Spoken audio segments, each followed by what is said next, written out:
ভাগৱত শাস্ত্ৰ শ্ৰৱণ কৰাৰ অনুমতি তেওঁলোকৰ নাই। শৰণ কি কৈছে, হুয়া এক শৰণ যিজনে শুনে আক, পাৱৈ পৰম পদ সুখে নিশ্চয় মায়াক। ঈশ্বৰত আত্মসমৰ্পিত হোৱাৰ পিছত যিসকলে ভাগৱত শ্ৰৱণ কৰিব তেওঁলোকে পৰম পদ প্ৰাপ্তি হ'ব, তেওঁলোকৰ জীৱনৰ পৰম উদ্গতি সাধন হ'ব।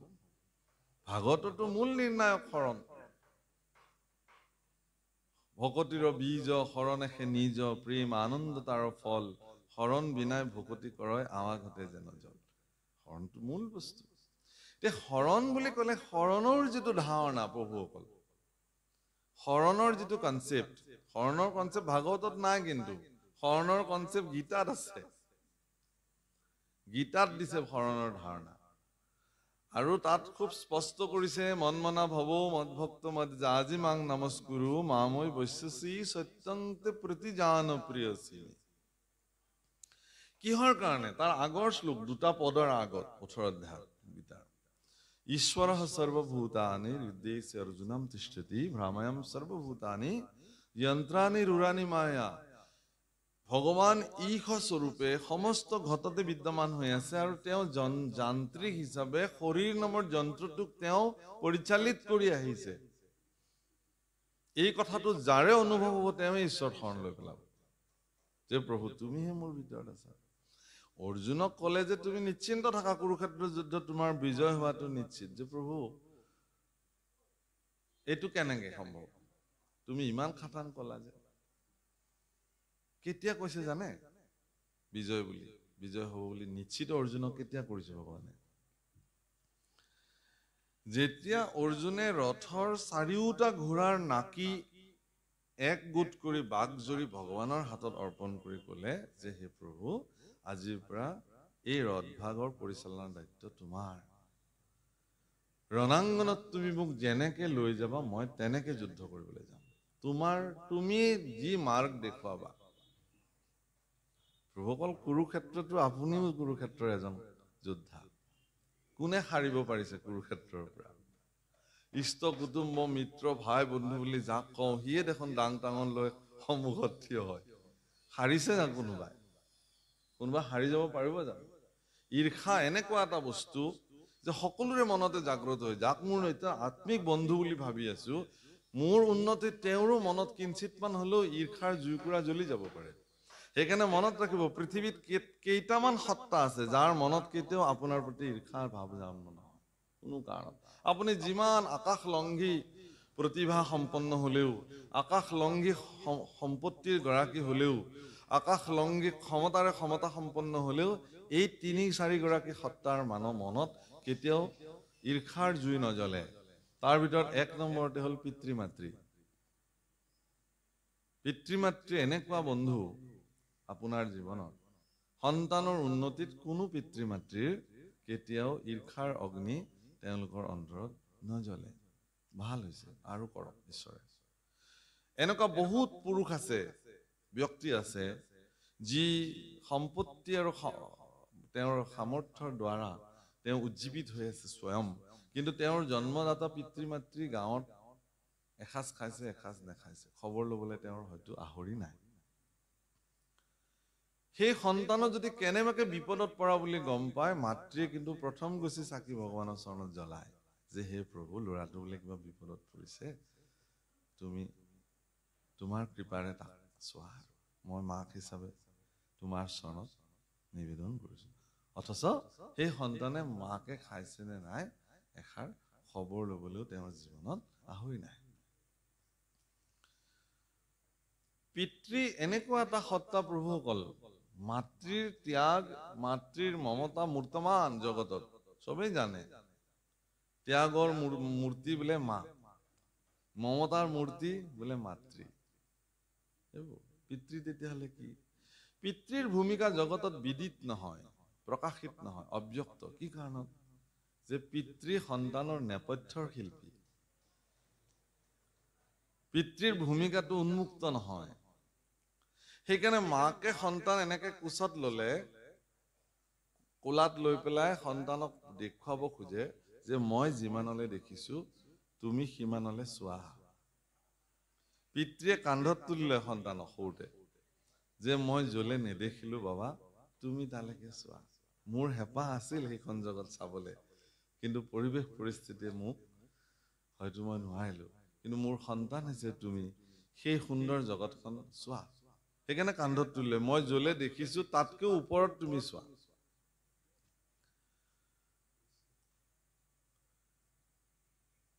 নিজৰ হেঁপাহ, নিজৰ ইচ্ছাক ভিতৰতে মাৰি পেলাব পৰা ক্ষমতা পিতৃ এগৰাকীত থাকে।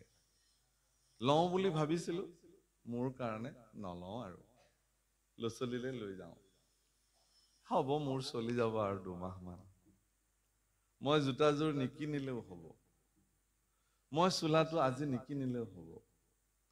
এই বুলি সন্তান সন্ততিৰে যেতিয়া লৈ অহা হয় কাপোৰযোৰ, আৰু সন্তানৰ হাতত যেতিয়া পিতৃয়ে তুলি দিয়ে, সন্তানে যেতিয়া সেই বস্ত্ৰখিনি লৈ যেতিয়া আনন্দত আত্মহাৰা হৈ যায়, পিতৃয়ে ভিতৰে ভিতৰে মহা আনন্দিত হয়। আহা, যেন তেওঁহে পিন্ধি পেলালে। সেইটো অকল এজন পিতৃ নহয় প্ৰভু, অকল প্ৰতিগৰাকী পিতৃৰ এইটো ভূমিকা সন্তানৰ। কিন্তু ডাঙৰ হৈ পেলাই পিতৃৰ এই ত্যাগ আৰু ভূমিকাক যদি এজন সন্তানে মনত নাৰাখে,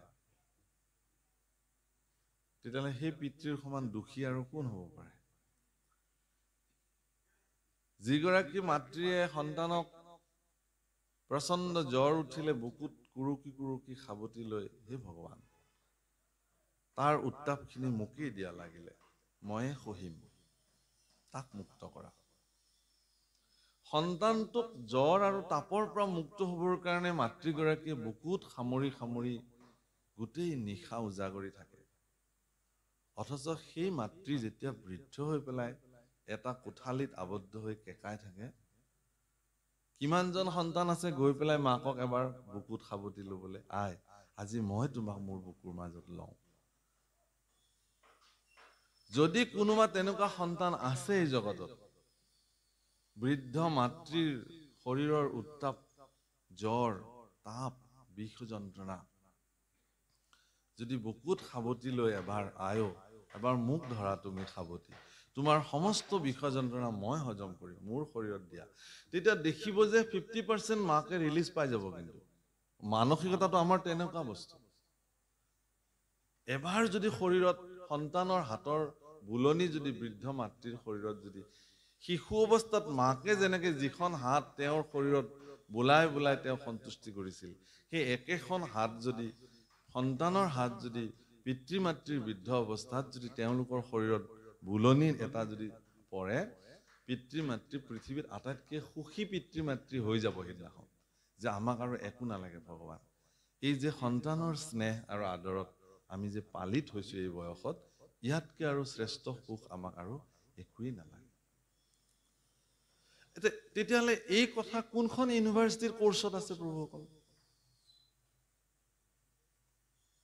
কোনখন বিদ্যালয়ৰ চিলেবাছত এইবোৰ দিয়া হ'ল?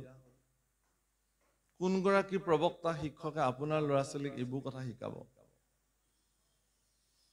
মই ভাবিছিলোঁ যে অসমত এখন আধ্যাত্মিক বিশ্ববিদ্যালয় নিৰ্মাণ হ'ব ভৱিষ্যতে, আৰু সেই বিশ্ববিদ্যালয়ত এইবোৰ কোৰ্চো থাকিব, এনেকুৱা প্ৰবক্তাও থাকিব, য'ত সন্তানসকলক ইয়াৰ ওপৰতো শিক্ষা দিব প্ৰয়োজন হৈ পৰিছে। কাৰণ এইখনতো ভাৰতবৰ্ষ, ইয়াত পিতৃ মাতৃক ঈশ্বৰৰ সমকক্ষ বুলি পূজন কৰাৰ বিধি ৰীতি ৰিৱাজ এইখন জগতত আছে।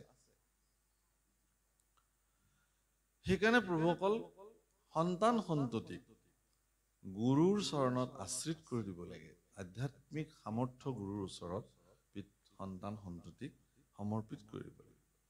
কাৰণ গুৰু এটা এনেকুৱা সত্তা যি সেই শিষ্যসকলৰ উন্নতিত তেওঁৰ মনতো কেতিয়াও ঈৰ্ষাৰ অগ্নি নজ্বলে। গতিকে পিতৃ মাতৃ গুৰু আৰু ঈশ্বৰ, এই 4টা সত্তা ব্যতিৰেকে পৃথিৱীত কোনো এনেকুৱা পুৰুষ নাই, ব্যক্তি নাই, যাৰ ভিতৰত আপোনাৰ উন্নতিৰ কাৰণে কিঞ্চিতমান হ'লেও ঈৰ্ষাৰ অগ্নি নাজ্বলে। সেইকাৰণে ইন্দ্ৰদুম্নই ভগৱান কৃষ্ণকে স্বয়ং বন্ধু বুলি কৈছে জগন্নাথক। তুমি বেতিৰেকে নাহি বন্ধু আন, যি মোৰ চিন্তা কৰ, তুমি হেন যদি নাথ পাওঁ প্ৰভু কহিতো নাহিকে ভয় ও হৰি প্ৰভু জগন্নাথ নিস্তাৰ কৰা দাৰুণ সংসাৰ। এই দাৰুণ সংসাৰত তুমি মোক নিস্তাৰ কৰা ভগৱান। তুমি ব্যতিৰেক আৰু মোৰ কোন বন্ধু হ'ব পাৰে? সেইকাৰণে ঈশ্বৰকো বন্ধু বুলি কৈছে, গুৰুকো বন্ধু বুলি কৈছে, আৰু পিতৃ মাতৃকো বন্ধু হিচাপে সন্তানে যদি মানি ল'ব পাৰে, সেই সন্তানৰ কেতিয়াও জীৱনত বাধা একোতে তেওঁলোক নহয়। পিতৃ মাতৃ তেওঁলোকৰ বন্ধু, শ্ৰেষ্ঠ বন্ধু। জীৱনৰ সকলো কথা সন্তান সন্ততি পিতৃ মাতৃৰ আগত লোক ঢাক নকৰাকে যি সন্তানে আহি স্বীকাৰ কৰে, সেই সন্তানৰ কোনো কালে একো বিপদ নহয়। কিন্তু যিদিনাখনে সন্তানে পিতৃ মাতৃক কথা লুকুৱাবলৈ আৰম্ভ কৰিব, সিদিনাখনে তেওঁলোক ধৃতৰাষ্ট্ৰৰ সন্তান হ'ব, গান্ধাৰীৰ সন্তান হ'ব। ধৃতৰাষ্ট্ৰৰ দৰে পিতৃ সমাজত বহুত আছে, ক্ষমা কৰিব, আপোনালোকৰ মাজত হয়তো নাই। সন্তানৰ মানে ভগৱান কৃষ্ণ যেতিয়া শান্তি দূত হিচাপে গৈছিল হস্তিনাপুৰলৈকে, ভগৱান কৃষ্ণৰ আবেদনটো অত্যন্ত সৰল আছিলে যে হে হস্তিনাপুৰ নৰেশ মহাৰাজ ধৃতৰাষ্ট্ৰ, কুৰুক্ষেত্ৰ মহাসমৰ্ষণ হ'ব নালাগে, এইটো ময়ো বাঞ্ছা কৰোঁ। কাৰণ এখন যুদ্ধ হোৱা মানে অনেক ৰক্ত ক্ষয় হ'ব, অনেক জীৱৰ মৃত্যু হ'ব, অনেক ধন সম্পত্তিৰ বিনষ্ট হ'ব। মহাৰাজ যুধিষ্ঠিৰেও ইয়াক কামনা কৰিছে, যুদ্ধ নকৰাকে কিবাকে ইয়াৰ সমিধান কৰিব পৰা যায় নেকি। সমিধানটো মই বিচাৰি উলিয়াইছো যে পঞ্চপাণ্ডৱক 5খন গাঁও দিয়ক, যুদ্ধ তেওঁলোকে নকৰে। মোৰ বিশ্বাস এই প্ৰস্তাৱটো যদি মই যুধিষ্ঠিৰৰ ওচৰলৈ লৈ যাওঁ, মোৰ কথা যুধিষ্ঠিৰে নেপেলায়। যুধিষ্ঠিৰৰ এই মনোবৃত্তিৰ কথা ভগৱান কৃষ্ণই হস্তিনাপুৰৰ ৰজা ধৃতৰাষ্ট্ৰৰ সন্মুখত প্ৰকাশ কৰাৰ লগে লগে মহাৰাজ ধৃতৰাষ্ট্ৰই কিবা কবলৈ নেপাওঁতে দুৰ্যোধনে সিদ্ধান্ত দি দিলে, বিনা যুদ্ধে উচ্চাগ্ৰ মেদিনী দিয়া নহ'ব। ভগৱান কৃষ্ণই দুৰ্যোধনক কৈছিলে যে হে দুৰ্যোধন, তুমিতো ৰজা নহয় নহয়, ৰজা তোমাৰ পিতৃ ধৃতৰাষ্ট্ৰহে। গতিকে মোৰ প্ৰশ্ন ধৃতৰাষ্ট্ৰৰ প্ৰতি, মহাৰাজ ধৃতৰাষ্ট্ৰৰ প্ৰতি, সিদ্ধান্ত তেওঁৰ ফালৰ পৰা আহক, যি আহে সেইটোৱে হ'ব। এই বুলি ধৃতৰাষ্ট্ৰক যেতিয়া ক'লে, ধৃতৰাষ্ট্ৰই কি বুলি ক'লে জানে? ধৃতৰাষ্ট্ৰই ক'লে যে ঠিকে আছে, যুৱৰাজ দুৰ্যোধনে যি কৈছে সেইটোৱে সিদ্ধান্ত, আৰু মোৰ তাত ক'বলগীয়া নাই। ভগৱান কৃষ্ণই ক'লে কিন্তু ৰাজসিংহাসনততো তুমি বিদ্যমান, এৰা, মই কি কৰিম, মই বিবশ, মই একো কৰিব নোৱাৰো। যদিও মই ৰাজসিংহাসনত বহি ৰজা হৈ বহি আছো, এতিয়া আৰু হস্তিনাপুৰ মোৰ মতে নচলে। হে কৃষ্ণ, কান্দি কান্দি কৈছে ধৃতৰাষ্ট্ৰই, মোৰ মতে আৰু নচলে, দুৰ্যোধনৰ মতে চলে। যদিও এজন পিতৃ গৃহস্থৰ মুৰব্বী হৈ বহি থাকে, কিন্তু পৰিয়ালটো চলে এজন দুৰাচাৰী সন্তানৰ অত্যাচাৰ আৰু উৎপীড়নৰ সিদ্ধান্তৰ দ্বাৰা। প্ৰাৰম্ভণিতে কোনোবাই যদি সন্তানৰ এই দুৰ্দশাৰ কথা যদি পিতৃক অৱগত কৰাইছিলে, পিতৃয়ে তাক অৱজ্ঞা কৰিছিলে, নাই নাই নাই, মোৰ সন্তান এনেকুৱা হ'ব নোৱাৰে। দৰাচলতে তেওঁ জানে, জানিও তেওঁ নজনাৰ ভাও ধৰে। তেওঁ দেখিছে, দেখিও তেওঁ নেদেখাৰ ভাও ধৰিছে। দৰাচলতে ধৃতৰাষ্ট্ৰটো আচলতে নেদেখিছিল, কিন্তু আমাৰ সমাজত বৰ্তমান যিবিলাক চকু থকা পিতৃ আছে, তেওঁলোকৰ চকু থাকিও নথকাৰ ভূমিকা লৈ, যি ধৃতৰাষ্ট্ৰৰ ভূমিকা লৈ নিজৰ সন্তান সন্ততিক জহন্নামে যাবৰ কাৰণে, ৰসাতলে যাবৰ কাৰণে যিবোৰ দিহা কৰিছে, তাৰ পৰিণাম স্বৰূপে সমাজত আজি অশান্তি সৃষ্টি হৈছে। বহু মাতৃয়ে পিতৃৰ আগত লুকায় সন্তানৰ দুখ, দেউতাকক নকব, দেউতাকৰ খং উঠিব। কিয়?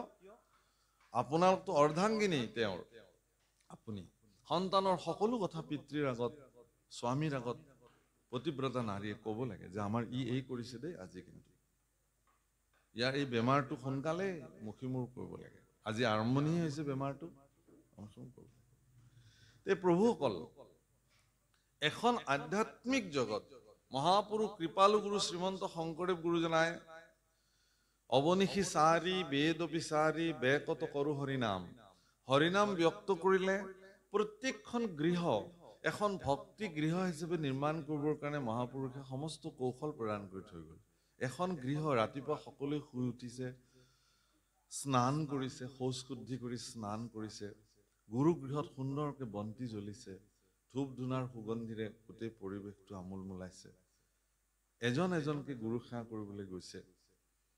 গুৰু সেৱা কৰি আহি কনিষ্ঠজনে জ্যেষ্ঠজনৰ চৰণ স্পৰ্শ কৰি আশীৰ্বাদ লৈছে প্ৰতিদিন। আপুনি এবাৰ ভাবকচোন, এইটো বাতাবৰণ কিমান ধুনীয়া। এনেকুৱা এটা বাতাবৰণত সেই সতী সন্ততি কেতিয়াবা দুৰাচাৰী কেনেকুৱা হ'ব বুলি আপুনি ভাবে নেকি? কেতিয়া দুৰ্যোধন হ'বই নোৱাৰে। কৃষ্ণ পুৰুষে অৰ্জুনক সেই সময়ত সিদ্ধান্ত দিছিলে, যি সময়ত সেই ঘোঁৰাৰ বাঘজৰীকেইডাল আনি ভগৱান কৃষ্ণৰ হাতত অৰ্পণ কৰিলে। তাৰ অৰ্থ এইটো যে ৰথখন, এই শৰীৰটোৱে ৰথ, মন বুদ্ধি চিত্ত অহংকাৰ চাৰিটা ঘোঁৰা যি শৰীৰ ৰথক চলায়। সংসাৰখনেই কুৰুক্ষেত্ৰ, জ্ঞানৰূপী অৰ্জুন এই ৰথৰ ভিতৰত বহিয়ে আছে যুদ্ধ কৰিবলৈ। তাত আত্মাৰূপী কৃষ্ণ চৈতন্য স্বৰূপে বহি আছে। তেওঁ সৰ্বদা জ্ঞানৰ লগত সখিত্ব কৰিব খোজে। এইবিলাক খুব ধুনীয়াকে ভাগৱতত এনেকুৱা অধ্যায়ে আছে। এইবোৰ অধ্যায়ত এইবোৰ কথা লিখিছে ধুনীয়াকে। যেতিয়া আপোনাৰ ভিতৰত থকা প্ৰজ্ঞাই, জ্ঞানে মন বুদ্ধি চিত্ত অহংকাৰক নিয়ন্ত্ৰিত কৰি পেলাই ভগৱান আত্মাৰ চৰণত যেতিয়া অৰ্পণ কৰি দিব যে তুমি চলাবা, আজিৰ পৰা তুমি যেনেকে চলাবা এই শৰীৰটোত তেনেকে চলিবা, এই বুলি সমৰ্পিত মনোবৃত্তিৰে যিটো জীৱই জগতত বিচৰণ কৰিলে তেওঁৰ কুৰুক্ষেত্ৰ যুদ্ধত বিজয় হোৱাটো নিশ্চিত, অন্যথা নহয়। যি কি নহওক, তুমি দেহতেহে আছা, কিন্তু তুমি দেহহীন। যেন অগ্নি থাকন্তে কাষ্ঠটো কৰিবিহীন। প্ৰত্যেকডাল কাঠতেই যেনেকে অগ্নি বিদ্যমান হৈ আছে, প্ৰত্যেকটো শৰীৰতে, একদম দুবৰি বনৰ পৰা আৰম্ভ কৰি ব্ৰহ্মালৈকে, একদম এমিবা বেক্টেৰিয়াৰ পৰা আৰম্ভ কৰি ব্ৰহ্মালৈকে সকলো জীৱৰ ভিতৰতে চৈতন্য স্বৰূপ ঈশ্বৰ বিদ্যমান।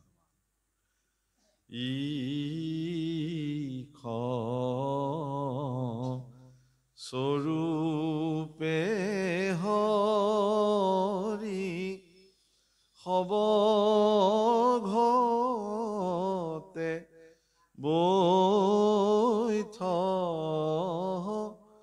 জৈসন গগন বিয়াপি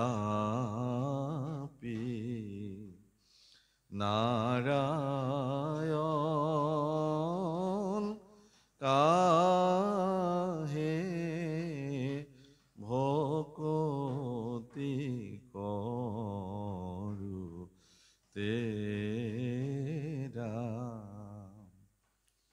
ঈশ স্বৰূপে সবঘতে বৈঠ।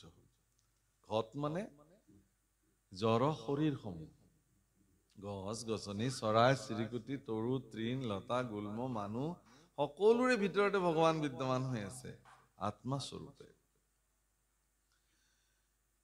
কিন্তু কি হব, সেই ঘট যিদিনাখন ঘটটো ভাঙি যাব,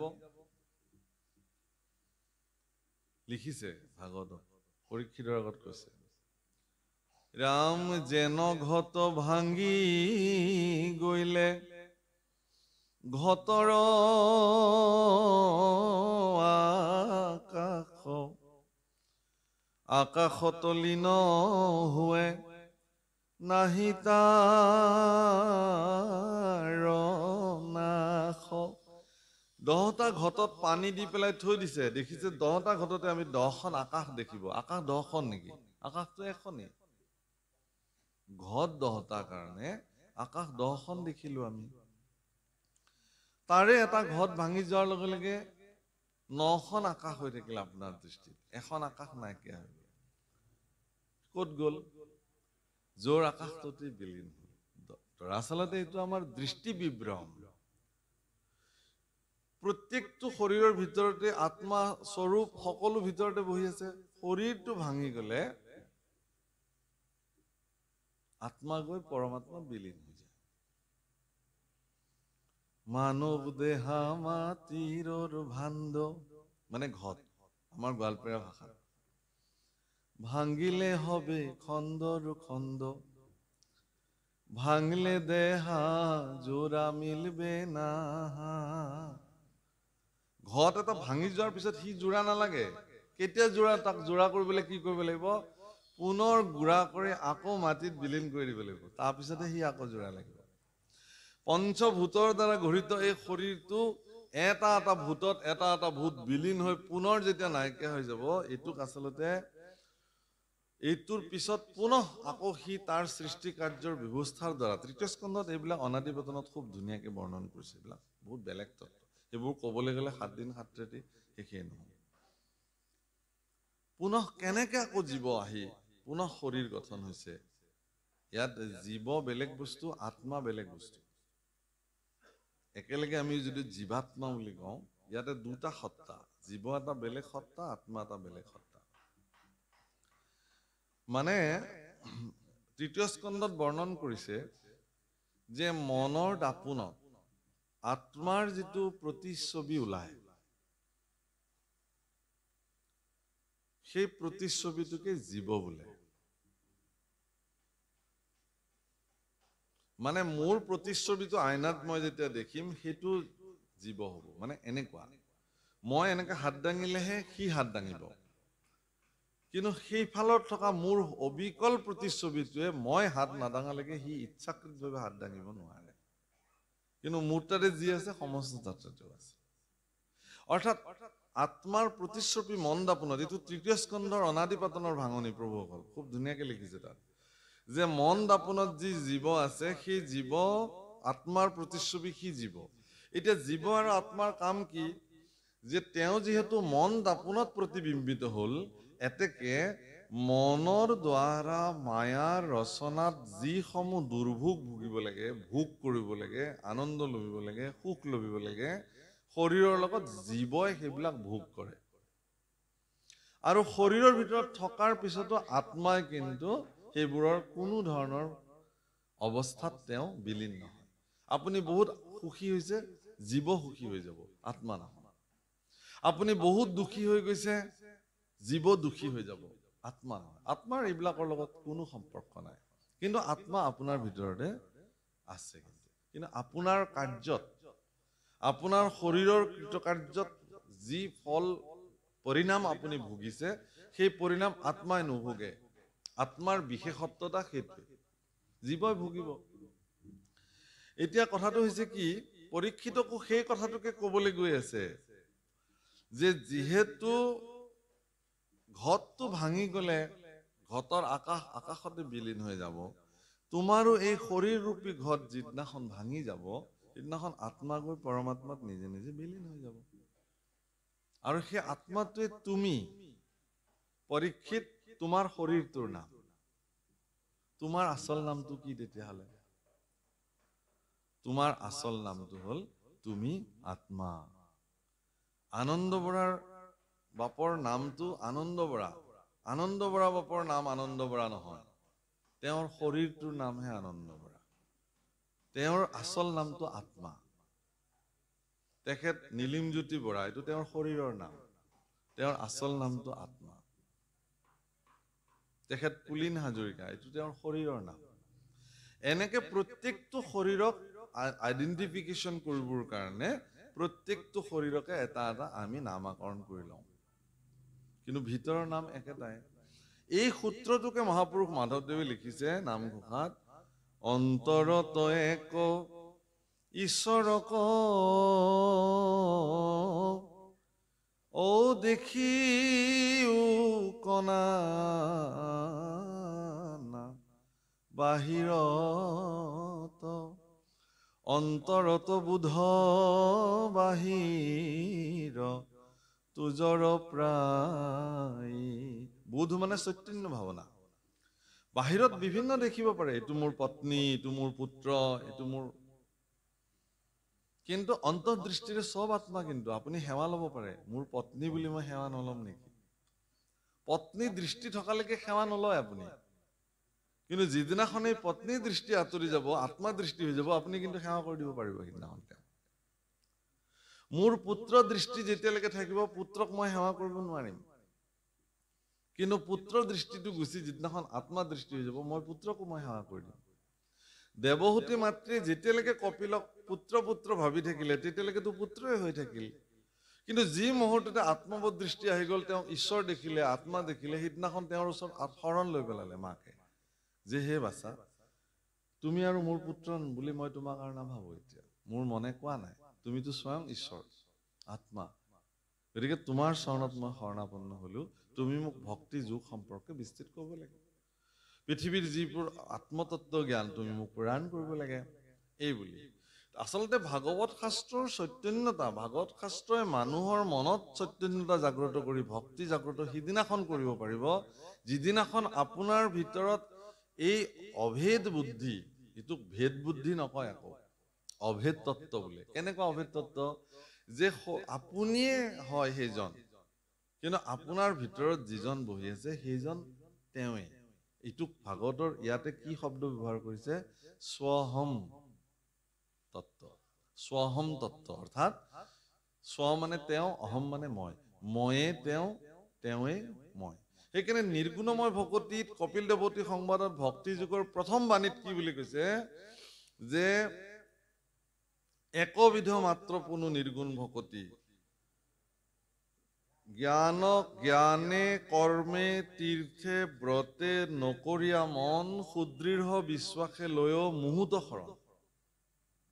মূৰ গুণ গণক শ্ৰৱণে তেতিক্ষণ, নিষ্কামে মুহূৰ্ত যায় নিমজয় মন। যেন গংগা জল সমুদ্ৰত পৰে যায়,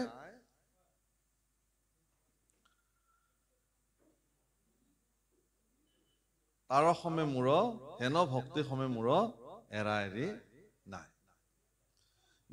এইটোৱেই নিৰ্গুণ ভকতি, যে আপুনি সমস্ত বাদ দি পেলাই। এতিয়া কেনেকে বাদ দিব? আপুনি বাদ দিবৰ কাৰণে, সকলো পৰিত্যাগ কৰিবৰ কাৰণে সেই পৰ্যায়লৈ আপুনি যাবও লাগিব। আকৌ কোনোবাই কলে আপুনি কেনেকে বাদ দি দিব? কোনোবাই কব আপোনাক, কিন্তু আপোনাৰ নিজস্ব প্ৰয়াসৰ দ্বাৰাহে আপুনি সেই ব্যৱস্থালৈকে আপুনি যাব পাৰিব লাগিব। যে তেতিয়া দেখিলে যে এইটোতো এনেকুৱাহে। আৰু সেই অৱস্থালৈকে যেতিয়া এজন ব্যক্তি গুচি যায়, তেতিয়া তেওঁ পৰম ব্ৰহ্মত বিলীন হৈ যায়, তেওঁ নিজে নিজে মোক্ষপ্ৰাপ্তি হয়। সেইকাৰণে প্ৰভুসকল, ইতিমধ্যে আমি যাক একদম ১ নম্বৰ ভকত বুলি ভাবি সেৱা লৈছিলো, যিসকলক আমি বহুত তত্ত্বজ্ঞ জ্ঞানী ব্যক্তি বুলি ভাবিছিলো, তেওঁলোক যদি ইতিমধ্যে এই জগতৰ পৰা গুচি গৈছে, তেওঁলোক বৈকুণ্ঠতে আছে নে স্বৰ্গতে আছে নে নৰকতে আছে, এই তালিকাখন কাৰ হাতত আছে? কোনে ইয়াৰ নিৰ্ণায়ক সিদ্ধান্ত দিব? কোনেও দিব নোৱাৰে। গতিকে কোন ব্যক্তিয়ে তেওঁৰ ৰাস্তাত ক্লিয়াৰ কৰি ৰাখিছে, সেইটো তেওঁ নিজেহে জানিব। সেইকাৰণে আধ্যাত্মিক জগতত উত্তৰণ ভক্তি ৰাজ্যত শ্ৰেষ্ঠ কথা এইটোৱে যে আপুনি স্বয়ং নিজে নিজৰ কৰ্ম কৰিব লাগিব, কোনেও আপোনাক কৰি দিব নকৰে। সেইকাৰণে মাধৱদেৱৰ একদম চূড়ান্ত মানে নিৰ্দেশনা, আপুনি আপোনাৰ বন্ধু, আপুনি আপোনাৰ শত্ৰু, আপুনি আপোনাক ৰাখে মাৰে, হৰিকে নভজি নৰে, আপুনি হুৱয় নষ্ট, হৰিক ভজি আপোনাক তাৰে। কিমান ধুনীয়া সূত্ৰ। এই সূত্ৰটোত আপোনাৰ জীৱন অংকটো আপুনি পাতনি মেলক, দেখিব যে ইয়াৰ সংবিধান সুন্দৰ। আৰু সেই কথাটোকে পৰীক্ষিতক বুজাবলৈ যায় গুৰুদেৱ ফুকে কৈছে, হীৰা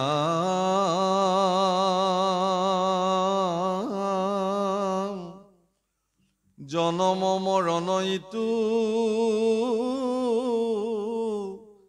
দেহৰে সে ধৰ্ম, মনে স্ৰজে জীৱৰ শৰীৰ গুণ কৰ্ম। মই ইয়াৰ আগত ব্যাখ্যা কৰিছো, মনৰ লগত জীৱৰ সম্পৰ্ক আছে। কেলে?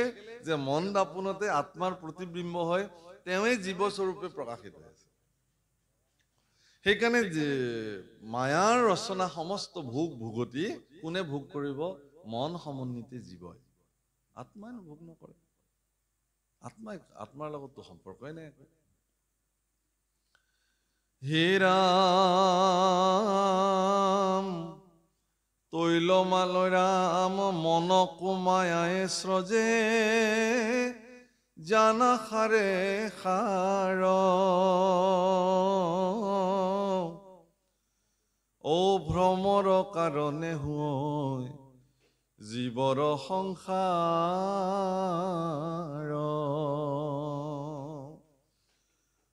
বৰ গুৰুত্বপূৰ্ণ কথা কৈছে প্ৰভুসকল, একদম বহুত ভাল লগাকে কৈছে যে যি মন দাপোনত আত্মাৰ প্ৰতিবিম্ব জীৱই শৰীৰৰ ভোগ ভোগতি ভোগ কৰিছে, সেই মন দাপোনখন নিৰ্মাণ কৰিছে কোনে? মায়াই, তাৰ স্ৰষ্টা মায়া।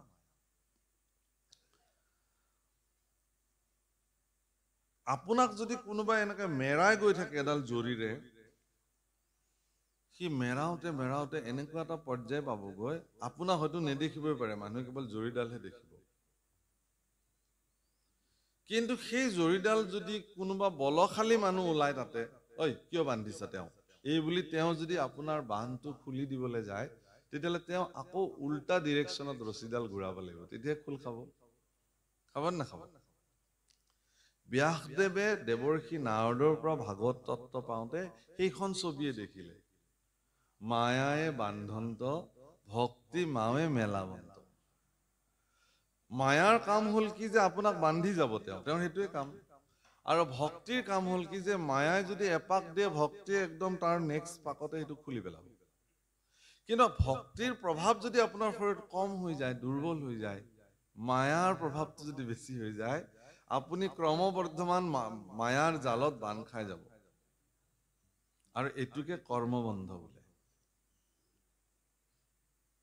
সেইকাৰণে পৰীক্ষিতে ভাগৱত শুনি থাকোতে শুকদেৱে শেষৰ ফালে কৈছে যে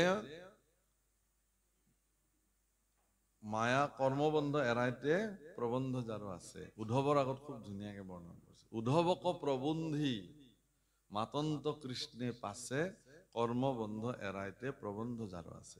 এতিয়া প্ৰশ্ন হ'ল এইটোৱেই যে এই কৰ্মবন্ধত আমি বিলাকে বান্ধ খাওঁ বুলি জনাৰ পিছতো আমি কিয় বান্ধ খাই থাকো? প্ৰশ্ন। আমিতো চবেই জানো আমাক মায়াই বান্ধে বুলি। মায়াৰ বান্ধৰ পৰা প্ৰতিহত পাবৰ কাৰণে তাৰ ব্যৱস্থা আমি কেলে নলওঁ? তাৰ মূল কাৰণটো কি যে বেদস্তুতিত লিখিছে পদ এভাগ,